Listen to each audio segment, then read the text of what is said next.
both. You can do it here, and we can talk about the Okay, Bosphorus a little bit. Yeah, okay.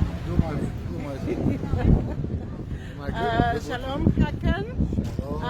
Guys, this is my guide here in Istanbul.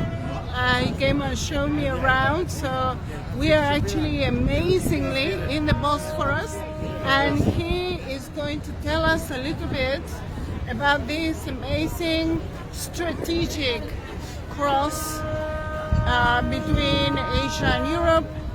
And you know, it's an ancient crossing, as you can see, between the Black Sea and the Mediterranean Sea. They go through here. So tell us a little bit more. Okay, where we are standing now is the northern side of the ancient Constantinople Peninsula. So we are now looking towards north. Off to the left, where you see these two big cruise ships, Yes. is the European side. It's Europe on Europe, that side. yes, Europe. Yes. Across the Golden Horn. Golden Horn is a river That goes stretching to through the there. west, and it comes from there and pours into the Bosphorus. Yes. So it segregates Europe into two. Right. Across is New Europe, which is just 700 years old. That's very young. Yeah, the oldest building of the New European side is the tower, Galata Tower, which used to be a part of the Genoese trade colony. Wow. And it's the only tower which survives from the trade colony now. It used to be a huge, small fortress. Small town, a huge fortress. Right. And we are now on the old European side, now looking Yeah. at the Bosphorus. Over there you see the suspension bridge. Yes. It was built some 50 years ago. Yeah. When it was built, it was the third longest bridge in the world. It is about 1 kilometer stretching between the lakes. Yeah. And to the right of it is the Asian side, right behind that orange top. Yes. Yes. There you see the big Turkish flag on the hill. That's the Asian side. Yes. And Yes. we cannot see from here, but once you would turn around the tip of the peninsula, it will be the Sea of Marmara. Oh, that's right. Marmara, Bosphorus, Golden Horn are the three bodies of waters which segregate the land also into three. Three waters, three lands. Right. Two Europes and one Asia. So Marmara, the Sea of Marmara, is actually connecting to the Mediterranean Sea. Exactly. From the Black Sea, Bosphorus, the Sea of Marmara, which means marble, is a Greek word for marble. There's a lot of marble resources there. Still today we use it. And then the Dardanelles, and after the Dardanelles to the Aegean and Mediterranean eventually. Excellent. And to Holy Excellent. Land. Yes, very good. So can you tell us a little bit about the strategic place that we are standing on? Why everybody wanted this piece of land? It's so strategic because of its location, of course. Right. It is the only city which spans over two continents at once. So it is right on the way from Asia to Europe or vice versa. That's why it's not a coincidence to have the ancient Silk Road start from Xi'an, stretched about 6,000 kilometers and ended up here. Wow. It's not only the land routes, but also the seaways. Yes. It's connecting all these Black Sea countries, even modern world, Russia, Ukraine, Romania, Bulgaria, Georgia, and through Georgia, Azerbaijan, and Armenia, they have only opening to the seas, open seas to Mediterranean through here. And again, so strategic, we're just witnessing nowadays that all this grain from Ukraine Yes, go to the it's world passing through here. Yeah. Exactly. So that's pretty amazing. Yeah, It this has just been is- always a very rich city. There's a lot of Yeah. transaction of money.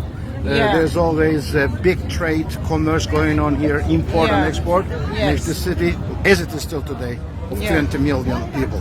20 million people Today in live in Istanbul Istanbul metropolitan area. only. That's insane. So many It's people. an amazing That's city. It's a very amazing. dynamic city, and Yeah. you never get bored of it. And to live it, you have to come here. Absolutely. The birds are not enough. We have to encourage people to come and Of course. visit Turkey. Come, whoever you may come. Amen. Amen. Thank you very much, Hakan. Thank you. Thank you. The side of Constantinople from Europe. You're talking about Suleiman the Magnificent. Yeah, that's the, And that's his mausoleum, right? Yeah, it was built right on the top of the third hill of Constantinople. You know, Constantinople was a city of 7 hills, and it's the third one. So Sultan Süleyman Magnifico was buried right in front of the mosque. Over there, you see one tomb to the left, biggest dome on the left, and next to him is his wife Roxana's, Hürrem Sultan, the beloved wife of the Sultan who died before the Sultan. So they are buried right in front of the mosque. There is 4 minarets representing that he was the 4th Sultan. He was the 4th Sultan of the empire after the conquest of Constantinople. And totally 10 balconies and 4 minarets representing the 10th Sultan of the Ottoman Empire. And this is the zenith of the empire, 16th century, 1557, the mosque was built. That's amazing. And there is the Conqueror's Mosque on the 4th hill. So all the hills were crowned by mosques, by the Ottoman architects. And the next one over there is Beyazıt Mosque down there. Where the flag is. Yeah. Fatih and Beyazıt Mosques. And that one is Nur Osmaniye Mosque on the 2nd hill. Yeah. And on the 1st hill up there, let's go closer. Yeah. You are seeing the Blue Mosque with 6 minarets in the background. Wow, that's amazing. Hagia Sophia is here. Yeah, with the And we couldn't get to see it close, but to the left is a small dome just sticking out, you see? Yeah. It's Hagia Irene, St. Irene Church. And over the top of the Acropolis, you see the Topkapı Palace. Okay. So we are actually, guys, we're crossing the Bosphorus. We're going from the European side, and it's over there, to the Asian side. So we are going to cross over. We are in this strategic crossing here in the land in Istanbul, which is amazing. You can take a crossing, and you can go and see the other side. We're going to go and have a cup of coffee there. So it's pretty awesome. You can see here the bridge a bit better. We are getting closer to it. You can see how much traffic there is. So traffic, there's all kinds of things going on here. And it is about 31 kilometers long. It is actually seawater, salty water, salt water, and connects the Black Sea to the Sea of Marmara, which in turn connects to the Mediterranean Sea. Now the Russians recently have asked for Turkey to allow them to go with the cruises through here to bring the grain that they stole from Russia to the rest of the world, So it's pretty amazing what's going on here at this crossing. As you can see, there's many boat rides that go through here.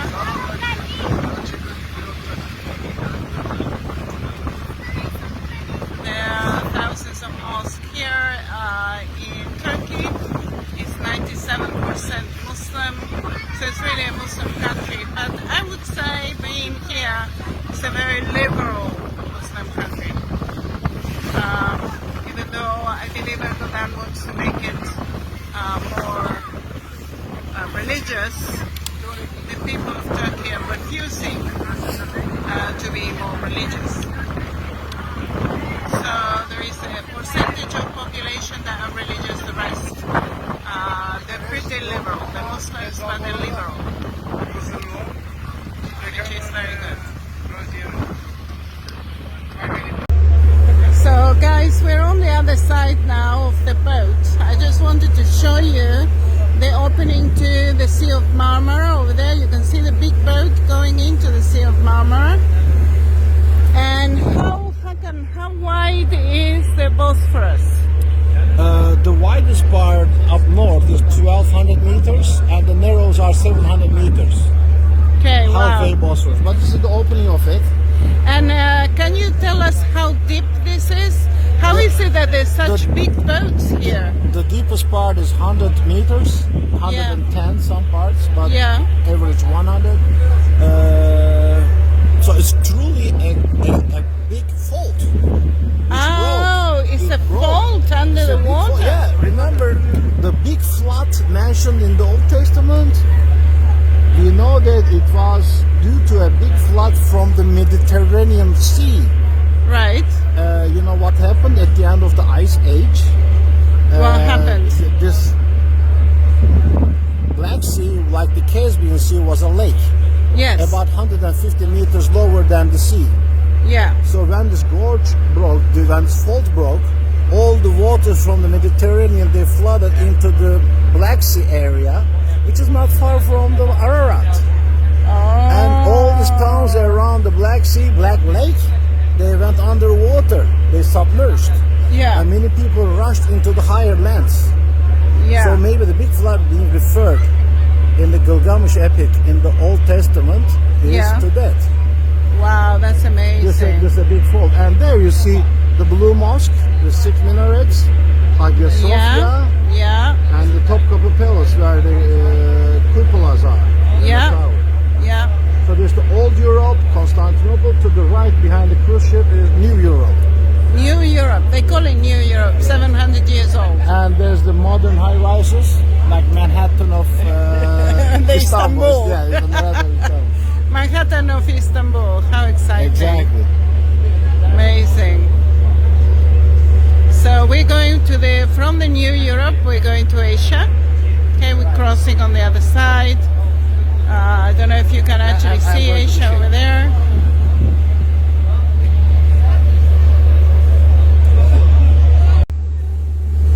You can see, guys, we're getting closer and closer to Asia. This is still Istanbul, but the Istanbul in Asia. Apparently there is 3% of Turkey.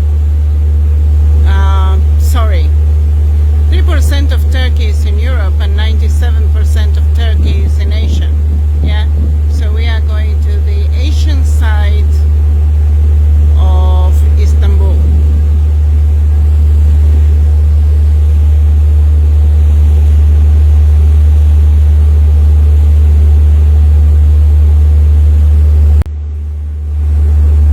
The amount of boats crossing this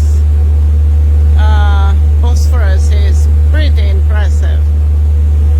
There's obviously a lot of money, lots of commerce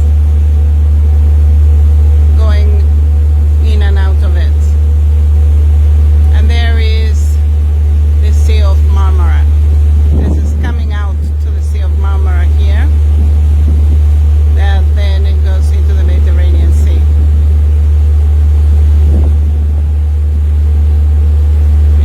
See the Asian side of Istanbul. It's very interesting that the city is divided between Asia and Europe, and the division is actually a geographical division. Is the fault that goes here in this Bosphorus that was filled up with water.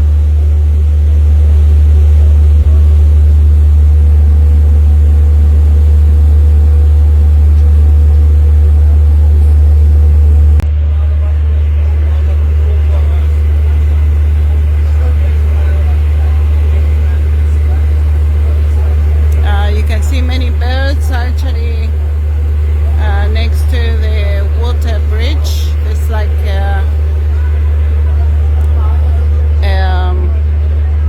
kind of a breaker of water, if I can call it that. You can see a cruise over there, and we're going in. There seems to be some islands as well. In the Bosphorus, it's big enough to have islands, which is pretty impressive. And coming into land. You can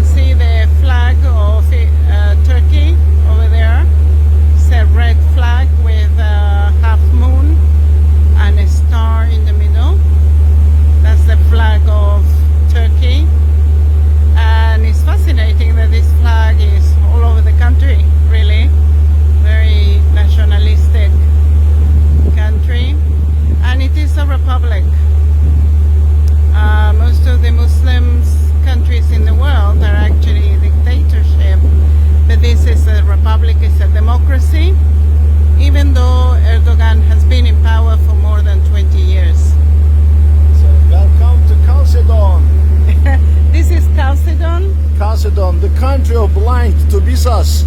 And he was founding the city there. He thought these guys over here are so blind they couldn't see the beauties of that side. Instead, they started their town here. Yeah. He believed that the other side, on the European side, was much better. Yes, definitely. So we're gonna go now into a really very nice corner of the city on the Asian side. You know, I sleep in Asia and work in Europe, changing continents twice a day in the city when I'm guiding. So you're actually on the Asian side of my the home is on Istanbul, the yeah? Asian side. Like today, I came from Asia and took you around, and tonight I'm gonna go back to Asia to sleep, and in the morning I'm gonna come back to take you to the airport to Europe.